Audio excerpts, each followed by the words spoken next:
boy, thank you so much. Thank you so much. Thank you, President Cowan, Mrs. President Cowan, undistinguished guest, you know who you are.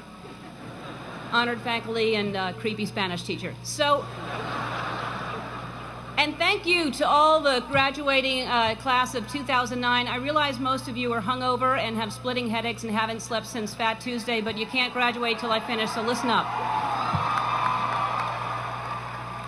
When I was asked to make the commencement speech, I immediately said yes. Then I went to look up what commencement meant, which would have been easy if I had a dictionary, but most of the books in our house are Porsches and they're all written in Australian. So I had to break the word down myself to find out the meaning. Commencement, common and cement. Common cement. You commonly see cement on sidewalks. Sidewalks have cracks, and if you step on a crack, you break your mother's back. So there's that. But I'm honored that you've asked me here to speak at your common cement. I thought that you had to be a famous alumnus. You had to graduate from the school. And I didn't go to college here, and as I don't know if President Cowan knows, I didn't go to college at all, any college.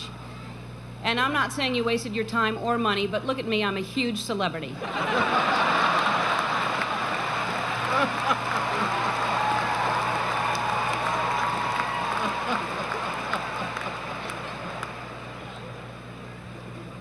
Although I did graduate from the School of Hard Knocks, our mascot was the Knockers.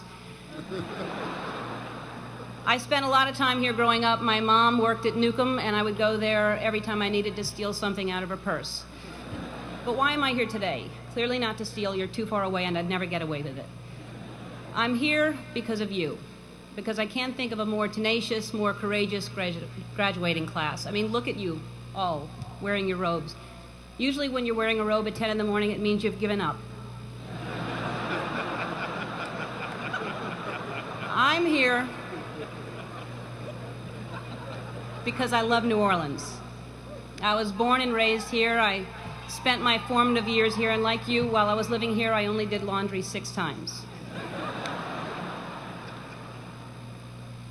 When I finished school, I was completely lost, and by school I mean middle school, but I went ahead and finished high school anyway, and I had no ambition. I didn't know what I wanted to do. I did everything from I shucked oysters, I was a hostess, I was a bartender, I was a waitress, I painted houses, I sold vacuum cleaners. I had no idea. And I thought I'd just finally settle on some job, and I would make enough money to pay my rent, maybe have basic cable, maybe not. I didn't really have a plan. My point is that by the time I was your age, I really thought I knew who I was, but I had no idea. Like, for example, when I was your age, I was dating men.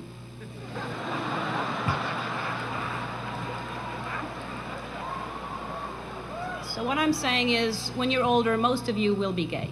Is anybody writing this stuff down? Parents?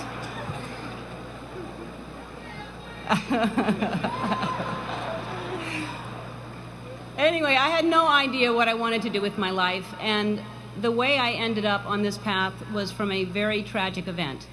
I was maybe 19, and my girlfriend at the time was killed in a car accident. And I passed the accident, and I didn't know it was her, and I kept going. And I found out shortly after that it was her. And I was living in a basement apartment. I had no money. I had no heat, no air. I had a mattress on the floor, and the apartment was infested with fleas. And I was soul searching. I was like, why is she suddenly gone and there are fleas here? I don't understand. There must be a purpose, and wouldn't it be so convenient if we could just pick up the phone and call God and ask these questions? And I started writing, and what poured out of me was an imaginary conversation with God, which was one-sided. And I finished writing it, and I looked at it, and I said to myself, and I hadn't even been doing stand-up ever. There was no club in town. I said, I'm going to do this on The Tonight Show with Johnny Carson. At the time, he was the king. And I'm going to be the first woman in the history of the show to be called over to sit down And several years later, I was the first woman in the history of the show, and only woman in the history of the show, to sit down because of that phone conversation with God that I wrote. And I started this path of stand-up, and it was successful and it was great, but it was hard because I was trying to please everybody, and I had the secret that I was keeping that I was gay, and I thought if people found out, they wouldn't like me, they wouldn't laugh at me. Then my career turned into, I got my own sitcom, and that was very successful, another level of success, and I thought, what if they find out I'm gay, then they'll never watch. And this was a long time ago. This was when we just had white presidents. But anyway, this was back many years ago. And I finally decided that I was living with so much shame and so much fear that I just couldn't live that way anymore. And I decided to come out and make it creative, and my character would come out at the same time. And it wasn't to make a political statement. It wasn't to do anything other than to free myself up from this heaviness that I was carrying around. And I just wanted to be honest. And I thought, what's the worst that can happen? I can lose my career. I did. I lost my career. The show was canceled after 6 years without even telling me. I read it in the paper. The phone didn't ring for 3 years. I had no offers. Nobody wanted to touch me at all. And yet I was getting letters from kids that almost committed suicide but didn't because of what I did. And I realized that I had a purpose, and it wasn't just about me, and it wasn't about celebrity, but I felt like I was being punished, and it was a bad time. I was angry, I was sad, and then I was offered a talk show. And the people that offered me the talk show tried to sell it, and most stations didn't want to pick it up. Most people didn't want to buy it because they thought nobody would watch me. And really, when I look back on it, I wouldn't change a thing. I mean, it was so important for me to lose everything because I found out what the most important thing is to be true to yourself. And ultimately, that's what's gotten me to this place. I don't live in fear. I'm free. I have no secrets. And I know I'll always be okay because no matter what, I know who I am. So, in conclusion, when I was younger, I thought success was something different. I thought, when I grow up, I want to be famous. I want to be a star. I want to be in movies. When I grow up, I want to see the world, drive nice cars. I want to have groupies, to quote the Pussycat Dolls. How many people thought it was boobies, by the way? It's not, it's groupies. But my idea of success is different today, and as you grow, you'll realize changes. For many of you, today, success is being able to hold down 20 shots of tequila. For me, the most important thing in your life is to live your life with integrity and not to give in to peer pressure to try to be something that you're not. To live your life as an honest and compassionate person, to contribute in some way.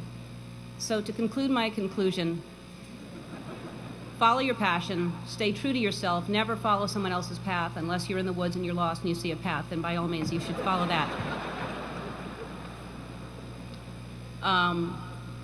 Don't give advice, it'll come back and bite you when they ask. Don't take anyone's advice.